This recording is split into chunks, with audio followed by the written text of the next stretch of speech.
Hello cinephiles, welcome to the 14th episode of the invincible comic series, जहां से हम start करेंगे volume 5 the facts of life को। तो बिना किसी और देरी के चलिए वीडियो को स्टार्ट करते हैं। तो इशू स्टार्ट होता है लास्ट इशू के कंटिन्यूएशन में, जहां ईव मार्क के रूम में उसे कुछ बताने आई होती है। मार्क पूछता है कि वो क्या बताना चाह रही है, जिस पर ईव बताती है कि वो अब सुपर हीरो बनकर नहीं रहना चाहती, जिस पर मार्क उसका रीज़न पूछता है। ईव कहती है, तुम्हें पता भी है कि मेरी पावर्स क्या हैं? मैंने एक बार ये सवाल रेक्स से पूछा था और उसने जवाब दिया कि उसे लगता है कि मैं सिर्फ सोच कर अपनी पिंक कलर की पावर्स को बनाती हूँ। वो बिल्कुल इडियट था। मेरी पावर्स ये हैं कि मैं एक मैटर को लेकर उसे रीअरेंज करके किसी और मैटर में चेंज कर सकती हूँ। एग्जाम्पल के लिए मैं एक पत्थर को एक एप्पल में चेंज कर सकती हूँ। मैं एटम्स को उस लेवल पर रीअरेंज कर सकती हूँ जिस पर रोबोट भी सरप्राइज हो जाता है। मेरी पावर्स कमाल की हैं, पर मैं उनके साथ क्या करती हूँ? मैं एक क्यूट सी आउटफिट पहनकर चोरों और एलियन से लड़ती हूँ, और अब मैं कॉलेज जा रही हूँ ताकि मैं एक जॉब पा सकूँ और बाकियों की तरह कुछ पैसों के लिए मशीन की तरह काम करती रहूँ। और इसके अलावा मैं तुम्हारे इमेच्योर दोस्त को डेट कर रही हूँ। तुम समझ रहे हो ना मैं क्या कहना चाह रही हूँ? मार्क कंफ्यूज होकर कहता है नॉट रियली। ईव समझाती है, मेरी पावर्स यहाँ वेस्ट हो रही है। दुनिया के पास तुम्हारे जैसे लोग हैं जो उन्हें बचा सकते हैं। मेरी पावर्स कुछ और तरह से बेहतर इस्तेमाल हो सकती है। मैं अफ्रीका, एशिया, मिडल ईस्ट यहाँ जाकर भूखे और गरीब लोगों को खाना दिला सकती हूँ, होमलेस लोगों के लिए घर बना सकती हूँ और उन लोगों की ज़िंदगियों को बेहतर बना सकती हूँ। पर मैं यहाँ कॉलेज, होमवर्क, लड़कों, इन सब के बीच में फंसकर बस अपना पोटेंशियल वेस्ट कर रही हूँ। क्या मेरी बातों का सेंस तुम्हें समझ आ रहा है? अब मार्क को बात समझ आ जाती है और वो कहता है, हाँ बिल्कुल, तुम्हारी बातों का सेंस बन रहा है। मैंने इस तरह से कभी सोचा ही नहीं। ईव उसे समझने के लिए मार्क को थैंक्स कहती है। मार्क पूछता है, तो तुम आज ही अभी ही जा रही हो? ईव कहती है, हाँ, क्योंकि ये सब मैंने अपने पेरेंट्स को भी नहीं बताया है। उनको भी शौक मिलने वाला है। मैंने उनके लिए बस एक नोट छोड़ दिया है। वो वैसे भी कभी मेरी पावर्स को लेकर खुश नहीं थे। सच बोलूँ तो वो ये डिज़र्व भी करते हैं। मार्क पूछता है, तो मैं तुमसे कब वापस मिल पाऊंगा? ईव कहती है, जितनी तेज़ी से तुम मुड़कर आ पाओ। एक बार मैं सेटल हो जाऊंगी तो मैं तुम्हें अपना पता बता दूंगी। मार्क कहता है, ठीक है। वैसे मैंने तुम्हें हमेशा अपना सुपर हीरो पार्टनर कंसिडर किया है। हमारा टीम अप अच्छा रहता था। मैं तुम्हें मिस करूंगा। ईव भी कहती है, मैं भी तुम्हें मिस करूंगी, इसलिए मैं बिना तुम्हें बाय बोले नहीं जा पाई। और ऐसा कहकर वो दोनों गले मिलते हैं। ईव यहाँ कुछ कहने वाली होती है, पर फिर वो कुछ सोच कर कुछ नहीं कहती है और मार्क को गुड बाय कहकर वहाँ से चली जाती है। बाकी आगे बढ़ने से पहले अगर चैनल को सब्सक्राइब ना किया हो तो सब्सक्राइब कर देना, और वीडियो पसंद आए तो इसे लाइक करके अपने दोस्तों के साथ भी शेयर कर देना। दूसरी तरफ लेवी की सीक्रेट फैसिलिटी में मॉलर ट्विंस लेवी के प्लान को पूरा करने के करीब होते हैं और लेवी प्रोग्रेस देखने आया होता है। लेवी पहले उन दोनों की तारीफ करता है, जिसके बाद वो उन्हें बताता है कि उसे एक ऐसी डायमेंशन मिली है जहाँ के सारे लड़के मर चुके हैं। तो लेवी अपने बाकी सभी वर्जन्स को लेकर वहाँ पर कुछ मज़े लेने के लिए जा रहा है, if you know what I mean. और इस ट्रिप पर वो मॉलर्स को भी इन्वाइट करता है, पर उनमें से एक मॉलर कहता है, हम प्रोजेक्ट पूरा करने में ज़्यादा इंटरेस्टेड हैं। तुम्हें ये जान के खुशी होगी कि हमने उस प्रोसेस को परफेक्ट कर लिया है जिससे मैं अपनी मेमोरीज अपने क्लोन में ट्रांसफ़र करता हूँ। जिस पर दूसरा मॉलर कहता है, तुम्हारा मतलब मैं यूज़ करता हूँ क्लोन? पहला मॉलर कहता है, क्या हम इस बारे में बाद में लड़ सकते हैं? एनीवे, सब कुछ रेडी है। तुम्हारे सभी डायमेंशन के सेफ हाउसेज में सभी मशीन्स रेडी होने के करीब हैं। शायद हफ्ते भर में सब हो जाएगा। और ये सब सुनकर लेवी खुश होकर वहाँ से टपा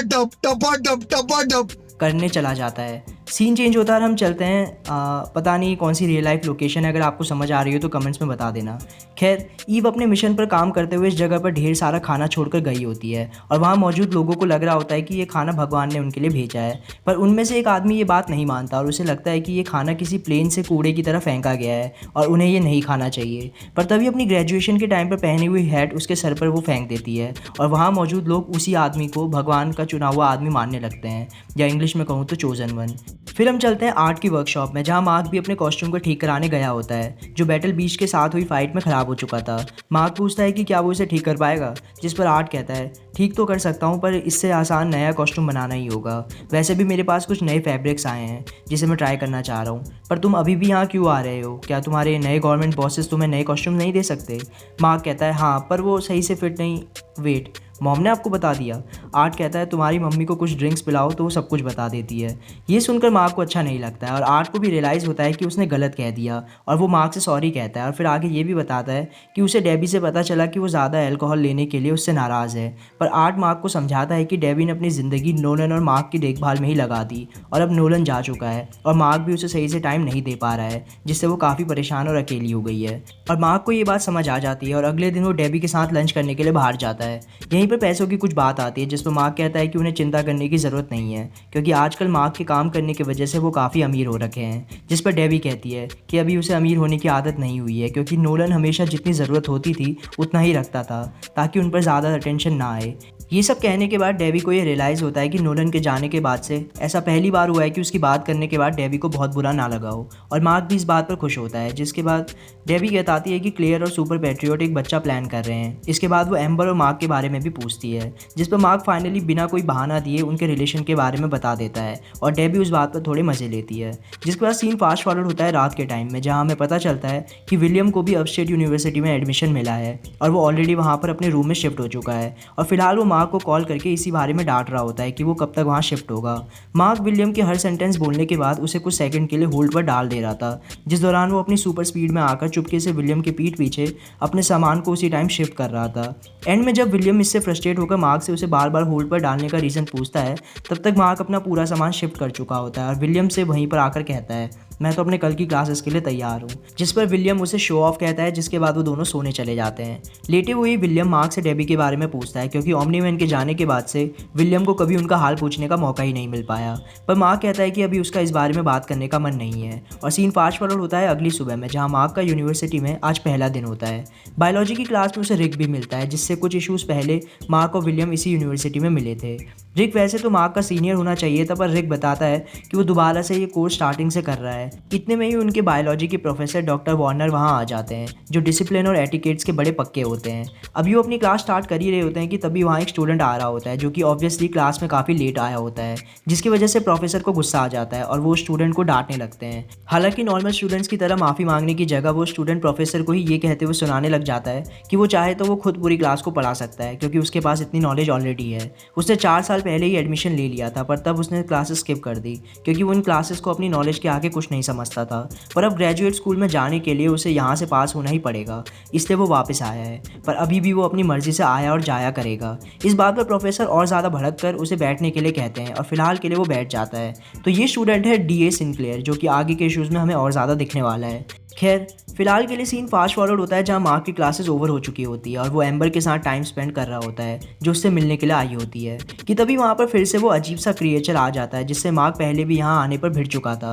एम्बर ये देखकर अभी कुछ समझने की कोशिश कर ही रही होती है कि मार्क वहाँ से कॉस्ट्यूम बदलने के लिए गायब हो जाता है और एम्बर इस बात से बहुत शॉक होती है कि मार्क उसे ऐसे ही वहाँ छोड़कर भाग गया।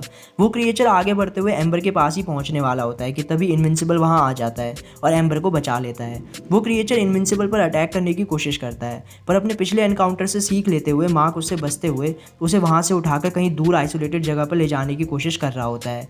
यही मार्क उस क्रिएचर से ये भी पूछता है कि पिछली बार वो उसके सामने ही मरा था तो वो वापस कैसे आ गया, पर वो क्रिएचर कुछ बोलता नहीं है और मार्क उसे उठाकर ले जाने लगता है। लेकिन वो क्रिएचर मार्क के आंखों पर लगे पैच को तोड़ते हुए उसकी आंखों पर मार देता है, जिससे मार्क के हाथ से वो छूट जाता है और इतनी ऊंचाई से गिरने पर नीचे गिरकर मर जाता है। जिसके बाद कन्फ्यूजन के साथ ही सही, पर अभी के लिए मार्क वहाँ से चला जाता है और कॉस्ट्यूम बदलकर जल्दी से एम्बर के पास पहुँच जाता है। मार्क बहाना देता है कि इस भगदड़ में वो एम्बर से अलग हो गया, जिसके बाद वो उसे ढूंढ ही नहीं पाया। पर एम्बर को लगता है कि मार्क डर के मारे उसे वहीं छोड़कर चला गया था और एम्बर इस बात पर गुस्सा होकर वहाँ से चले जाती है।